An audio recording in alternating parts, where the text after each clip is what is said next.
O Anderson, de Cachoeira Paulista, me diz assim: Padre Fábio, se a igreja vive sempre dizendo o que devemos fazer, o que não devemos fazer, o que é bom para nós, o que não é, onde fica o nosso livre-arbítrio? Em escolher, meu filho. Porque quando a igreja diz o que é bom e o que é errado, isso é muito mais que isso, né? Seria muito pobre da nossa parte dizer que a igreja fica dizendo o que é certo e o que é errado. Nós temos coisas muito mais bonitas para propor. É aí que entra. Porque o que é o livre-arbítrio? É a capacidade de escolher entre uma realidade e outra. A igreja não força ninguém a nada, a escolher o certo. Não, ela apenas propõe. A palavra de Jesus é sempre proposta. E você, diante da proposta que é feita, você escolhe. Aí está o seu livre-arbítrio. Errar é exercer o livre-arbítrio. Acertar também é exercer o livre-arbítrio. Depende do caminho que você escolhe. Se você chega numa encruzilhada e você tem ali inúmeros caminhos, o que é o livre-arbítrio? É você poder livremente ir por um deles. Isso é a vida. O tempo todo nós estamos fazendo escolhas. O tempo todo nós estamos descobrindo por qual caminho a gente vai andar. E a igreja, e nem nós padres, nem as irmãs, enfim, os cristãos, não ficam aí parados puxando o povo. Não, a gente apenas sinaliza. O Padre Zezinho tem uma expressão muito bonita: eu não sou estrada, mas eu sou uma seta que indica qual é a estrada. E aí está a sabedoria de quem já viveu antes de nós. Eu costumo querer ouvir aquele que viveu antes de mim, porque ele já teve o tempo de bater a cabeça, de acertar e de errar. Então agora ele, com a sabedoria que ele tem e com a experiência, eu posso errar menos e posso acertar mais. Não é assim? À medida em que alguém desbrava os caminhos, depois se torna mais fácil caminhar por eles. À medida em que alguém descobre qual é a direção e saiu lá do labirinto que estava perdido, a gente depois fica mais livre para escolher. A Sagrada Escritura diz o tempo todo, né? Diante de nós, Deus coloca a vida e a morte. Estava contando aqui a história daquele rapaz, acho que foi aqui mesmo que eu contei, daquele rapaz lá em João Pessoa, que aos 20 e poucos anos, embriagado, matou uma família, ao ultrapassar um sinal vermelho, embriagado. É lamentável isso, porque o que esse menino fez da vida? O que esse menino fez da família do outro? Não é? Um processo de destruição terrível para ele e para aqueles que estavam casualmente passando pelo seu destino. E aí que está o grande problema, minha gente. Quando nós fazemos escolhas erradas, muitas vezes as pessoas que estão do nosso lado sofrem com as nossas escolhas. Sobretudo quando a gente é amado. Então, quando você vê o pai, a sua mãe reclamando daquilo que você está escolhendo, da droga que você está usando, por exemplo, do álcool que você está ingerindo, do cigarro que você está fumando, da maconha, da cocaína, o que na verdade o seu pai está fazendo, e que você chama de enjoamento, né? Para de pegar no meu pé, ele está tentando orientar você que esse caminho que você está andando não é o melhor. E quem ama de verdade não quer que o outro escolha o caminho errado. E às vezes um caminho errado que a gente toma compromete uma felicidade inteira. Lembra da história do primeiro e-mail aqui? Da relação sistêmica familiar, onde cada um exerce um papel? Gente, uma família é mais harmoniosa à medida em que nós soubemos escolher de maneira mais correta as coisas. Hoje você tem tantos problemas sociais no Brasil, tantos problemas humanos, né, pelo mundo afora, problemas antropológicos ligados diretamente à condição humana, ligados justamente ao processo das escolhas. Tanto é que nós, como padres, nós já temos uma dificuldade danada de identificar o que é pecado e o que não é. Não é que a gente perdeu o referencial, não. É porque houve uma mudança antropológica considerável que nós precisamos analisar.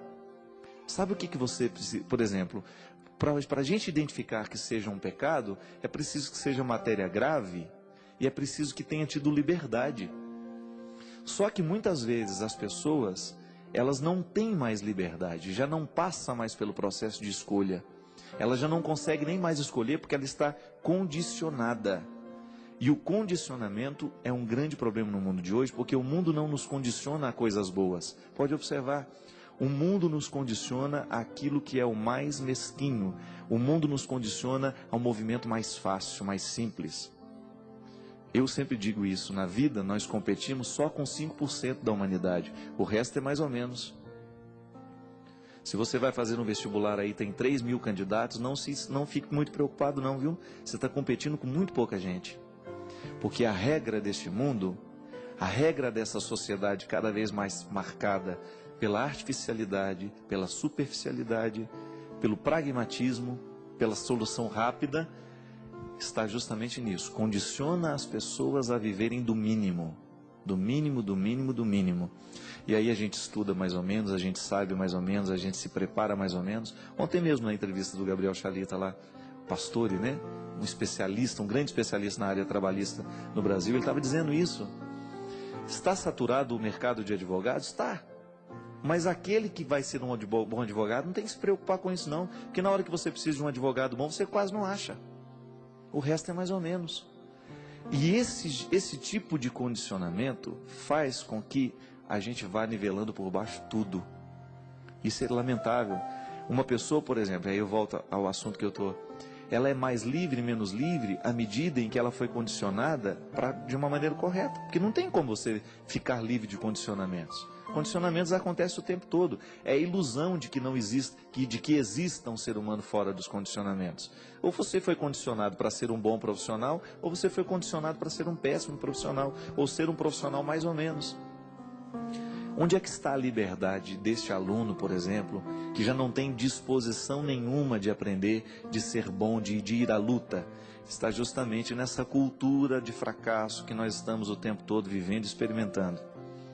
Quando as pessoas vão sempre pelas opções mais fáceis. É a história da vidente lá. Como é que você vai se livrar de praga? Corta um tomatinho no meio, olha, vá para o inferno com um negócio desse. Me desculpe. O dia que cortar tomate no meio resolver a vida de alguém... Nós vamos plantar tomate agora e vamos resolver os problemas do mundo. E isso é de uma hipocrisia, de uma mentira tão tenebrosa que dá vontade da gente sair quebrando a televisão. Porque muita gente está sendo enganada por causa do nível social lá embaixo.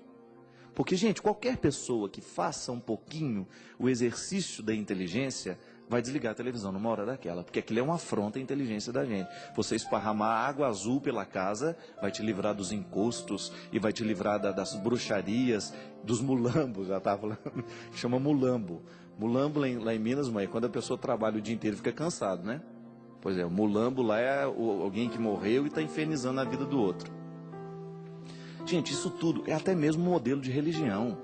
Você vai ver que existem religiões que mantêm as pessoas na preguiça. Peça e Deus te dará tudo. Imagina.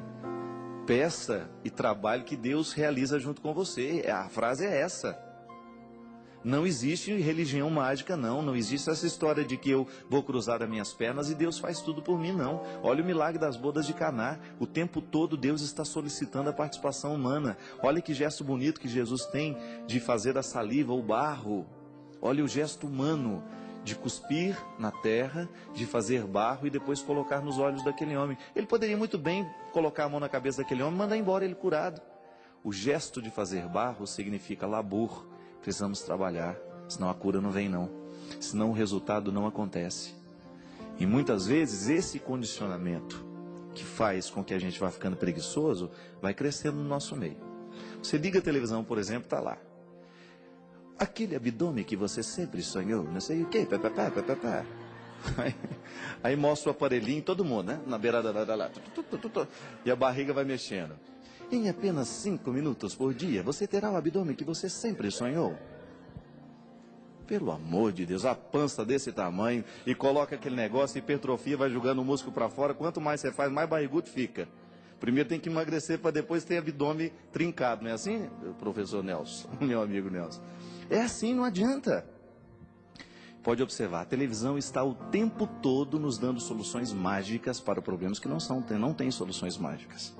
Imagina, aí a pessoa compra o aparelhinho, coloca na barriga e vai uma bacia de pipoca e vai assistir a sessão da tarde, sentindo seus músculos moverem maravilhosamente. O abdômen que você sempre sonhou mora do outro lado, minha filha. Vai ter 3, 6 meses para você emagrecer, para chegar lá. Só que nós não queremos a solução fácil. Não queremos, não. Aí depois tem todos os aparelhos que resolvem o problema da sua vida. E interessante que todos eles você dobra e põe debaixo da cama. Daqui a pouco tem que fazer uma cama que tem essa altura para caber tudo que a gente vai colocar.